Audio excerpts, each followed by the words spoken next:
Já, hér er dæmi 4 í kafla 4. Dæmið er svona 5 volta spenningjafi sem gefur út 500 rið, það eru 500 bylgjur á sekúndu sem koma út úr honum. Og hér er spóla, hún er 8 millihenry og raunviðnám sem er 40 ohm. Spólur eru þannig, þetta eru svona vafningar utan kjarna og henryið er sem sagt hver er segulmagns eiginleikinn í spólunni. Ef það er engin kjarni, þá eru henryinn fá, ef það er kjarni, eða mikið járni, málmi, þá eru henryinn há. Þá verður mikið segulsvið til í spólunni, mikið fasvik og kollakoti. Þannig að henry þetta er kallað sjálfspannstöðull á íslensku, induktion á ensku. Þetta er bara spurning hvað spólan er mikið spóla. Og við þurfum að breyta þessum henryum hérna yfir í ohm. Og hér er, það er að segja, XL er riðströmsveginn á spólunar. Þetta er bara ohminn í spólunni, bara ohmspóla. Er jafnt og 2 sinnum pi sinnum tíðni sem er á 500 rið, sinnum ellið sem er 8 millihenry. Þetta er ellið, spólan. Og skulum bara spegla við inn í þetta. 2 sinnum pi sinnum 500 og 8 millihenry er 0,008 eða 8 sinnum 10 í mínus þriðja. Þetta er aðeins hvort ég notið. En út úr þessu fáum við 25,1 ohm. Þannig að hérna sem sagt, ef við erum með á spólunni við þessa tíðni 500 rið 25,1 ohm. Ef tíðni myndi tvöfaldast, það er upp í 1000, þá myndi þessi hér tala tvöfaldast, það er upp í 50 ohm. Það myndi lækka, sem bara með 50 rið, þá var þetta bara 2,5 ohm. Þannig að þetta er alveg tíðni háð. Hærri tíðni, meira viðnám í spólu. Í þétti er þetta alveg öfugt, það er minna viðnám með hærri tíðni, þannig að spóla er andstæðan við þétti. Þannig að hér er komið viðnámi hér og viðnámi hér og þá getum við teiknað upp viðnámsrýtninginn og við munum hvernig þetta er. Viðnámið hérna, það er þessi ás hér og x-ásinn, það er x-ásinn og y-ásinn er spólan og hérna eru þá 40 ohm og hér eru þá 25,1 ohm og langhliðin hér, það er viðnámið séð hérna inni. Til dæmis ef við ætlum að finna strauminn hérna í, þá deilum við bara viðnáminu sem er hér upp í spennuna hérna og þá fáum við strauminn. Og þá skulum við bara reikna hérna langhliðina. Langhliðin hérna, þetta er bara Pýþagóras, 40 öðru pluss 25,1 í öðru og þetta gefur okkur 47,2 ohm. 47,2 ohm. Hérna, 47,2 ohm. Þetta hefur verið kallað, eða íslensku orðið yfir þetta er sýndarviðnám. Þetta er kallað raunviðnám og þetta er kallað launviðnám. Þetta, ég skil alveg sko launviðnám og raunviðnám en sýndarviðnám finnst svona lítið skrítið orð en það er viðnámið séð frá spennudjónum inn í rásina. Og til að finna strauminn hérna, við erum beðin um það. Það er bara jafnt og U deilt með R. Þið munið við óslögmáði hérna. Vaff hérna upp á eða U, sinnum R hérna. Og við ætlum að finna þetta hendin yfir er jafnt og viðnám deilt í spennu. Og er þá jafnt og hérna 5 volt hérna sem er spennugjafinn. Og hann horfir inn í þetta viðnám hérna.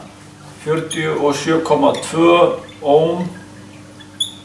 Út af þessu fáum við 1,59 ampere eða 105,9 milliampere.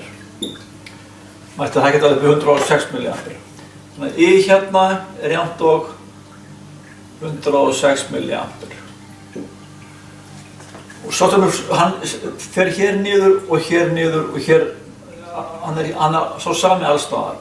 Við getum fundið spennu núna hér yfir og hér yfir að því við vitum viðnámið, við vitum strauminn, U er jafnt og straumur sinnum viðnám og það fyrir við spennuhællið hér, spennuhællið hér.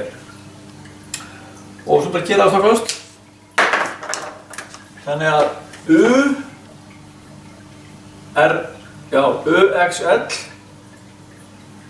er þá jafnt og 0,106 ampere sinnum 25,1 ohm og þetta gefur okkur spennuna 2,65 volt hérna, 2,65 volt og hérna, UR, sami straumur 0,106 ampere sinnum 40 ohm og það gefur okkur spennuna 4,2 volt.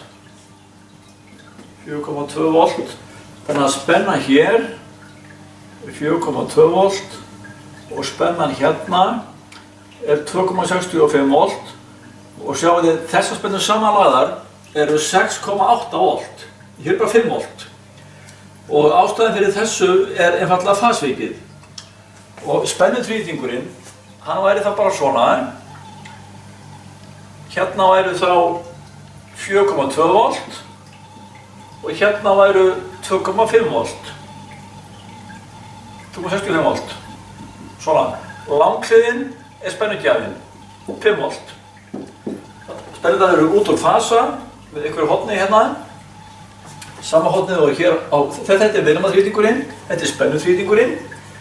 Og afþrýtingurinn hann væri þá bara margt á strauminn sinni spennuna hér og hér, þá finnuðu aflið. En við skulum finna bara fasíkið, það er ekki beðið um það í dæminu að finna fasíkið. En við skulum bara gera það núna, af því að þá er allt í þessu dæmi hérna. Hornið hérna, þess að hlutfallið, kósins hlutfallið, væri það jafnt á 40, deilt með 40 og 7,2 og þetta gefur okkur í hlutfallstölu 40 deilt með 40 og 7,2 0,84 0,84,7. Þetta er kósins í horninu og gráðurnar, það er þá bara arkkós af þessu hlutfalli 0,847 og þá fáum við til gráðum arkkós af ansver 32 gráður. 32 gráður. Að sjá hvað átt að finna í þessu dæmi, þá átt að finna spannviðnámið. Það er þetta hérna, 22,1 ohm. Það heitir, ég nota orðið reiðstraumsviðnám, það er bara sama spannviðnám. Það átt að finna samviðnámið, það er þetta hérna, 47,2. Þrýtingin, hann er hér, vektorþrýtingin. Og straumurinn, hann er hérna, 105 mA, 106. Og spennuföllin, þau eru hér. Og spennuföllin það. Þá er búið að finna allt í dæminu pluss fasishornið. Dæmi 4, kafla 4. Takk.